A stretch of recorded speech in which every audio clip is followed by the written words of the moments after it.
Assalamualaikum warahmatullahi wabarakatuh. Sampurasun baraya tepang dangudi sareng simkuring mang nanangnya. Urang ngadongeng deui urang neraskeun hanca dongeng anu katunda kalayan ngebantun jajara carios Mustika Careuh Bodas.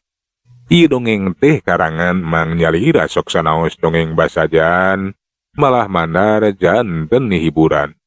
Kabaraya anu satya manco kandongeng Mang di mana we ayana. Mugi sadayana aya dina kasehatan lahir sidarangan batin dilalancarkeun segala rupinanya. Tong hilap dirojong diteroelan tombol subscribe. Atuh Mang oge nganuhunkeun kanu parantos like oge komen. Mangga mitra supados teu nyangkolong tingkana waktos urang sami-sami dangukeun iku materasna ieu carita Mustika Careuh Bodas. Sok kabarayun sadayana.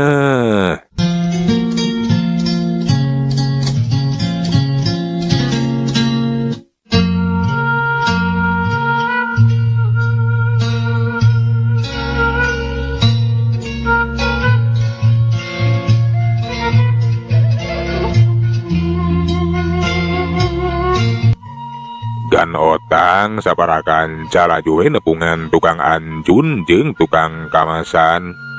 Barang anu dibeuli teh kawilang loba. Padati nepi ka pinuh we geus kitu mah gan otang saparakan teh marulang deui ka lembur Cimanintin. Di mimiti harita gan otang teh jadi neuneun perhatian jeung kapercayaan ka si Jamal. Eta budak ngora teh tetela geuning lian di hade pisan gawena. Boga pangabisa anu bisa diandalkeun ngajaga keamanan dina ngajalankeun usaha. Gan otang beuki we atuh marcayakeun ka si Jamal samalah mah teu asa-asa. Marentahkeun si Jamal pikeun iyang barang ka wewengkon anu leuwih anggang atawa leuwih jauh dina raragang bangkeun usaha cenah. Atuh ku ayana si Jamal nu daragang teh aman ka mana-mana oge.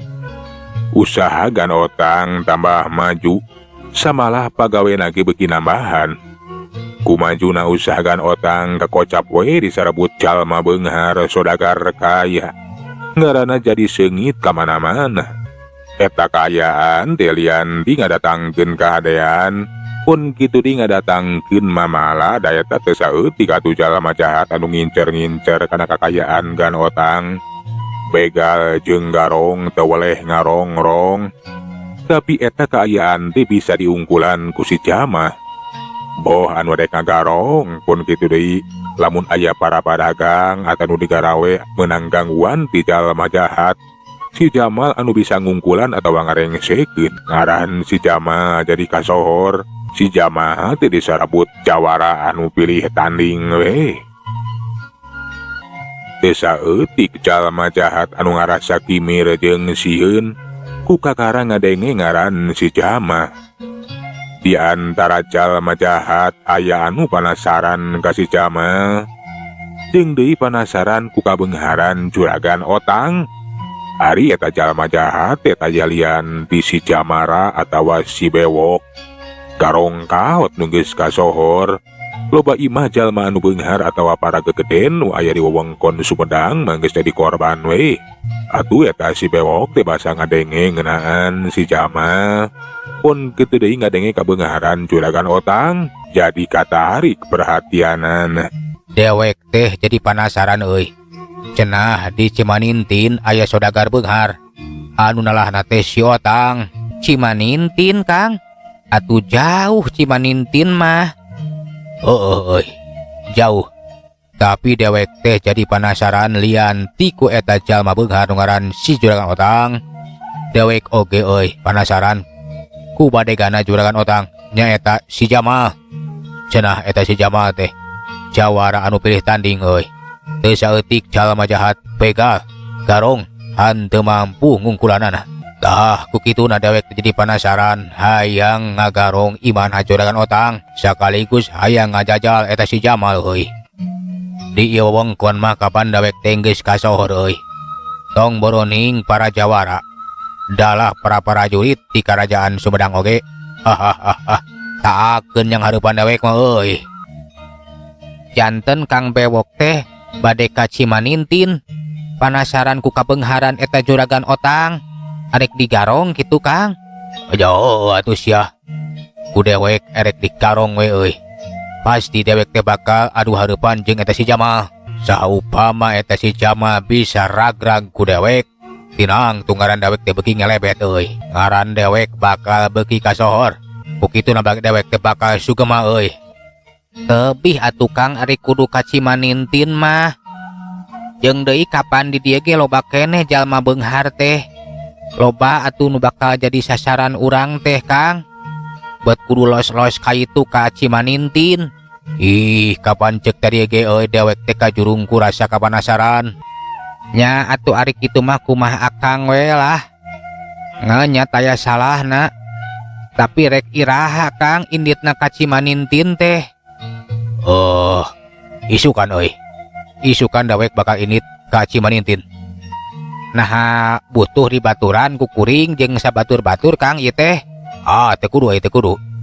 Cukup dewek we sorangan euy. Teu kudu dibaturan ku maraneh.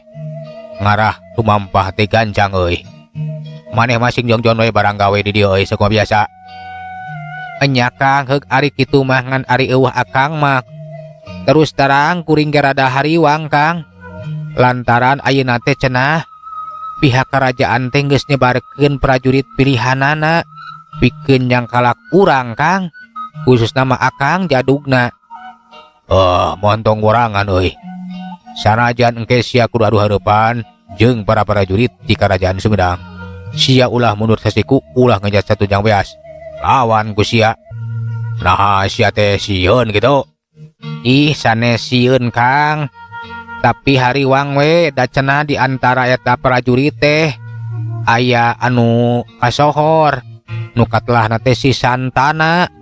Prajurit anu anyar diangkat marupakeun jawara nu geus boga ngaran eta si Santana teh Kang. Di paguron nu aya di Dharma Raja. Ulah waka komeok komeh dipacok atuh euy. Jeung deui nu penting mah sia waspada we adi kitu mah ulah gagabah. Sahlila dawe kelunta maraneh kudu bisa ngajaga diri tah kitu. Gitu eta obrolan si Bewok jeung anak buahna teh. Isukan mah cenah si Bewok teh arek lunta we. Ninggalkeun Gunung Kunci arek ngajugjug ka Cimanintin.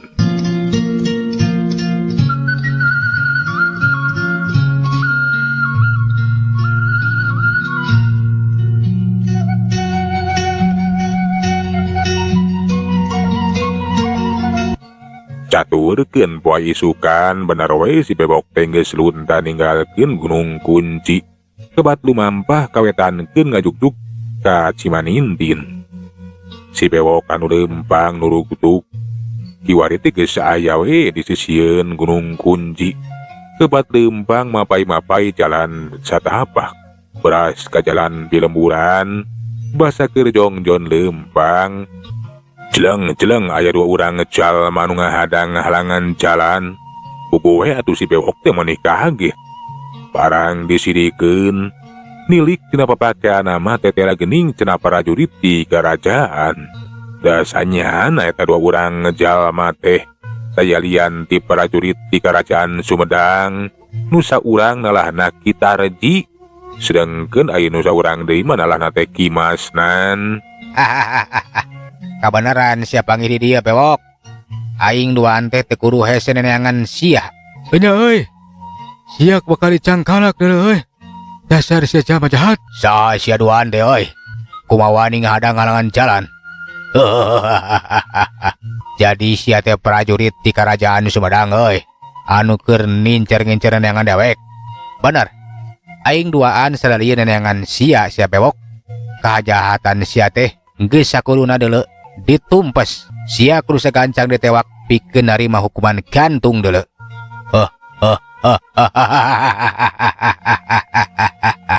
Ontong ngimpi sia.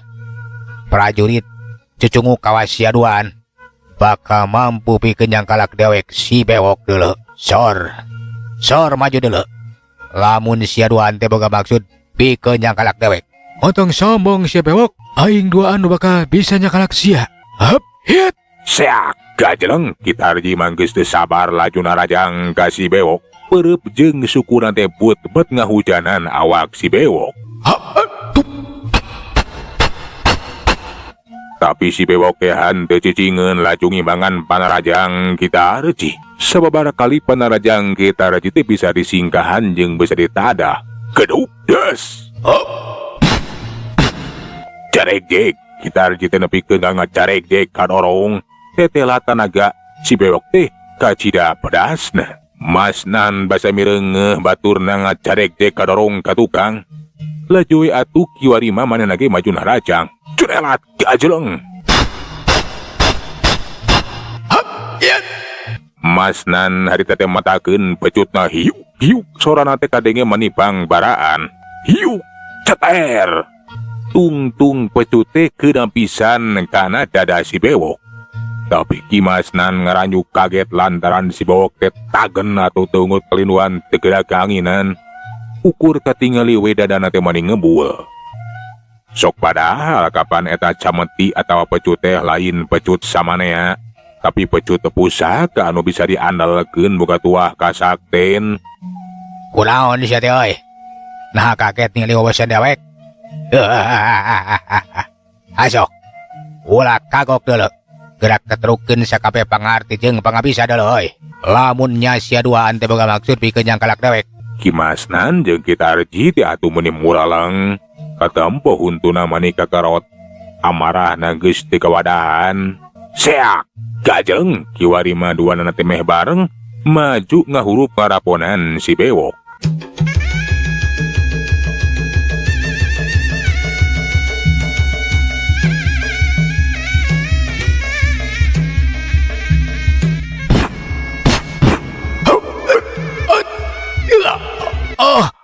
Pangkiung Kimasnan kabeunangan ku tenggelan si bewok. Nepikeun kameh-mehan we ngacengkang. Hiuk hiuk. Keris eta si Tarji kiwari rek nyorocos kana beuteung. Tapi eta si bewok jiga anu teu sieuneun ku eta keris dianggapna teh rokrak we. Basa tungtung keris nyorocos keuna kana beuteung. Aneh bina ajaib. Eta beuteung si bewok teh jiga anu liat, jiga anu wadal we. Seseukeut keris teh henteu bisa nembus kawadukan eta si bewok. Antukna maka tembo kita reci teh mani adu regang. Hayang bisa nembus kawadukan musuh. Asok sia. Nok. Ari teurak badeuleu. Beuteung dawek gerak tembus ku keris sia. Sadar lamun eta musuhna teh wadal henteu bisa ditembus ku eta keris gajeleng atuh. Kita reci teh laju gajeleng ka tukang. Hariwang inggis eta si bewok teh males narajang. Alah, tetela euy. Kasaktian ieu si bewok teh lain bantrak-bantrakeun. Alah, keris dewek teu metu euy. Enya euy, tapi urang ulah waka kitu wae ngakukeun kahebatan si bewok euy. Ayo, urang puseurkeun sakabeh tanaga jeung sakabeh kasaktian euy. Ieu jelema kudu sagancangna kacangkalak, kudu kabawa. Lamun nepikeun ka urang hasil mawa ieu si bewok, tinang tu urang teh bakal naik pangkat. Tapi urang ulah gegabah. Kudu hati-hati euy. Bari jeung urang kudu bisa manggihan kalemahan musuh. Asok euy. Ulah kalah kapeting kejawis kitu.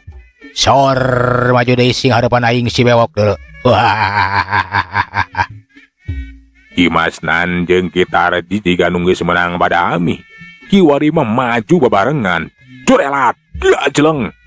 Bariduna teh matakeun pecut jeung kerisna. Kita reci kiwari mah arek nyoba-nyoba ngincer panon eta si bewok. Sedengkeun ari Kimasnan mah pecutna teh arek dieuradikeun we kana beung eta si bewok.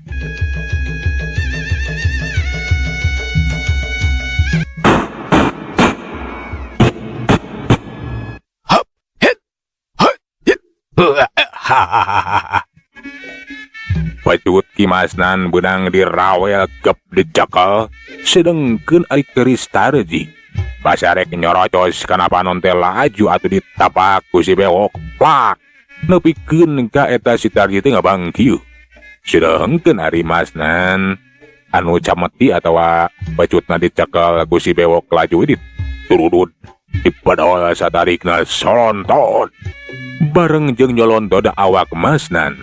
Si bewok hari teh manehna teh matakeun leungeun kencana nu geus dieusi ku ajian Brajadenda. Cengkang koak atuh eta kimasnan dina bikin ngakoak dadana katempong gempeng tapak dampareungeun si bewok. Kitar di basa mireungeuh kimasnan geus kabeunangan. Gentak malesna raja ngabongohan. Kerisna nyorocos arek ditocoskeun kana tonggong eta si bewok. Tapi si bewok jika anu nganti we kana panarajang musuh. Awakna teh tagen we hanteu ngarobah sikapna. Puguh we atuh tungtung geus teh keuna pisan kana tonggong si bewok. Palatok geus teh nepikeun ka potong atuh. Si bewok nu kiwari mamalesna rajang dampal sukuna teh but-but atuh ditajongkeun ka Kitarji. Kitarji nyobaan nginingkahan panarajang tapi oro kaya. Kecepatan gerak si bewok teh leuwih punjul batan Kitarji. Atuh baru karena tajongan-tajongan si bewok teh kena pisan kana sasaran. Jebrod nyayang kana beuteung, jelebet nyayang di kana pipi. Baru karena awak Kitarji teh nepikeun ka ngabangkieun. Rubuh geus hanteu minge deui. Dua prajurit kiwari mah geus teu walakaya dina kayaan tatu anu parna.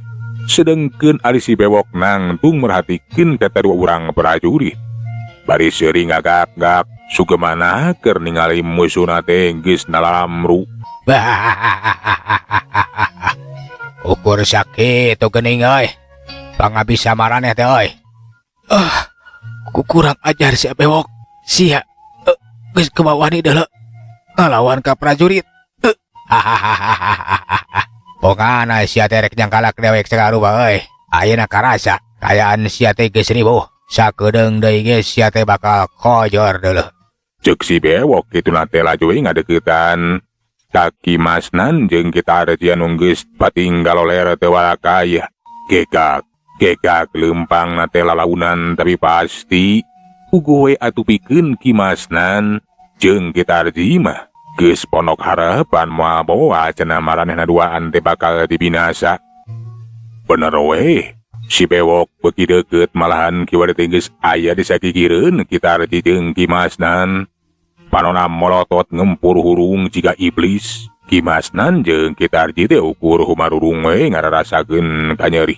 Bari panonna teh katempong geus ceureuyeuk. Sia duaan. Ku aing bakal dijajabkeun heuleuh ka neraka sia. Rasakeun kurang ajar.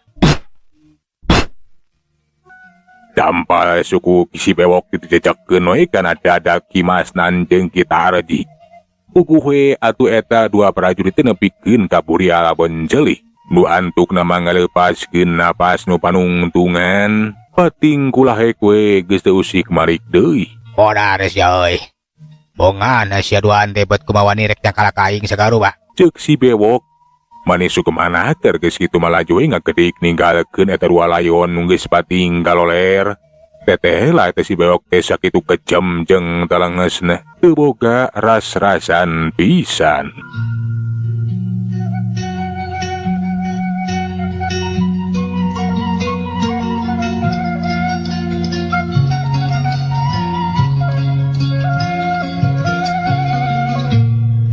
Sabada ditinggalkeun ku si bewok di sisi lembur teh ukur patinggal oler we dua layon Kimasnan jeung Kitarji. Can aya anu nganyawankeun. Ngan bae heuleut sababaraha jam ti kaca-kacadian. Aya urang lembur anu kabeneran ngaliwat kalabah dinya. Kawasna bae eta urang lembur tetas balik di kebon. Basa mireungeuh aya layon nu patinggal oler. Laju we ngabejaan ka batur salamburna lamun di sisi lembur teh cenah geus aya layon. Jelas eta layon teh lain urang lembur, tapi dua urang prajurit di karajaan. Teu disangka geus aya Rajapati. Nya nasaha atuh jalemana anu geus mateni ieu dua urang prajurit teh. Urang kudu sagancang laporan ieu mah. Urang gitu bisa kagabah kitu wae pikeun mulasara ieu layon lantaran bisi goreng balukarna. Bisi disangka urang dieu anu geus maehan ieu dua urang prajurit. Semohon Abah. Urang teh ulah gagah Abah. Urang kudu laporan we ieu mah. Keun sina urang kerajaan anu marios. Nya bener keun. Abah rek laporan. Atuh kira-kira we eta pupuh lemur teh laporan ka pihak kerajaan. Lamun di sisi lemur teh cenah geus aya Rajapati nu tayarian di prajurit di kerajaan nganduka teuing saha jalmana anu geus matenina. Puguh we atuh utusan di kerajaan teh bangsa mariksa kaayaan dua layon teh tela bener. Eta teh cenah Kimasnan jeung Kitarji anu keur ngajalankeun pancen pikeun neangan si jalma jahat nyaeta komplotan si bewok sabaraha anja. Bisa jadi cenah eta Kimasnan jeung Kitarji teh aduh hareupan jeung si bewok laju we ate dua urang layon prajurit di barawa we. Arek di pula sarawe sakumaha mistina bari jeung tetep ditaluntik. Lamun bisi nya cenah payahna teh gara-gara si bewok eta jalma jahat teh kudu sagancangna diudag sagancangna ditewah.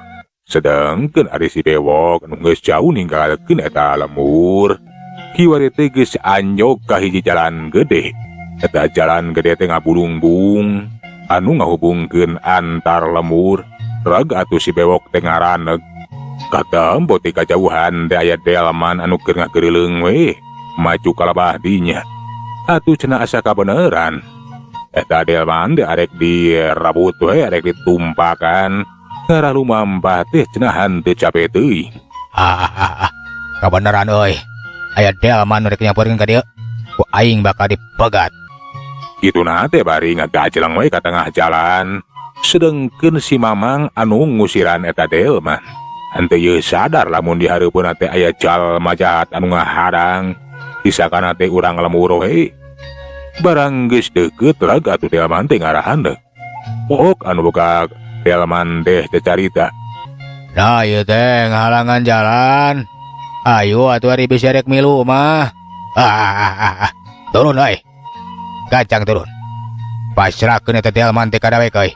Lamun si hayang salamet. Ugoe atuh eta si Mamang anu boga delman teh mani kaget. Lantaran eta jalma teh lain arek numpang, tapi arek menta delmana we. Naonan ieu teh. Lain naonan sia turun. Gancang turun euy. Ceuk si bewok bari ngalacat kana delman geus kitu mah habok. Si Mamang atau kusir eta delman teh ditampiling. Gabru nepikeun ka raga-raga tuh. Geus kitu mah si bewok laju teruskeun di rampana. Numpak delman kiwari mah lantaran cenah jalan nu disorang teh kapan anggang. Capek jeung lila lamun kudu lembang mah. Sedengkeun ari si Mamang delman mah ukur tulung-tulungan we. Bari menta tulung susuganan aya jalma nu ngahat tulungan tapi kabeneran di eta jalan teh sepi.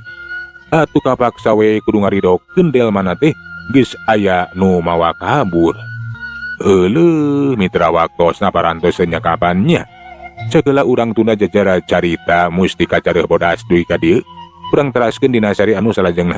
Manganunkeun tina sadaya peratosanana puntenna tina sadaya kahiranganna.